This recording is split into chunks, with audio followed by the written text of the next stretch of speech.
Hello, my name's Stephen with the law offices of Stephen Labiak here in the Central Valley of California. Today we're going to be talking about what you should do before you file bankruptcy. The very first thing I always tell everyone is to stop using your credit cards. A lot of people think they can just go run up their credit cards and the next day even file bankruptcy.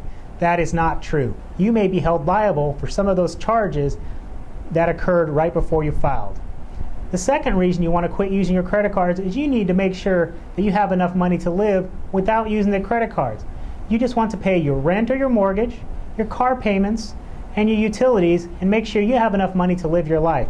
If not, you need to make some other changes. This may be finding a cheaper place to live, letting the house go into foreclosure, or maybe even surrendering that car in the bankruptcy and finding a cheaper way of getting around. Maybe go buy a cheaper car someplace else. The second thing not to do before you file bankruptcy is pay anyone off. Even your great-grandma Ida, who was so nice to loan you that couple $1,000s when you really needed it. The reason is that person will be treated as what's called a preferential creditor. What that means is when you file bankruptcy, the trustee can go to that person and take the money back. I'm sure if the trustee goes and takes $3,000 from your great-grandma Ida, that's going to make for some really awkward Thanksgiving conversation. So the best thing to do is don't treat anyone special. You can take care of your great-grandma Ida, I'm sure, in some other way later on down the line. Let's say you do have some extra money and you are worried about losing it during bankruptcy. There are some legitimate expenses you can put that money into without having it cause a problem in bankruptcy. The number one thing is your house. If you're behind on your mortgage and let's say you just got a $5,000, $6,000 tax refund, pay it on your house. That money, when it goes to your primary residence, is going to be protected.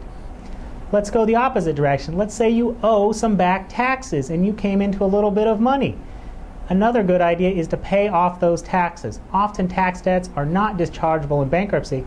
Another type of debt you can show preference to, like a house, would be child support payments or taxes. If you're behind on those and you use a lump sum of cash that you've come into to get caught up on, you will not have to pay that money back in the bankruptcy. When you take these kind of steps before you file bankruptcy, when you do actually come in to see me to file bankruptcy, it will make the process a lot easier. Should you have any questions about this or anything else, please give me a call at 559-274-2868.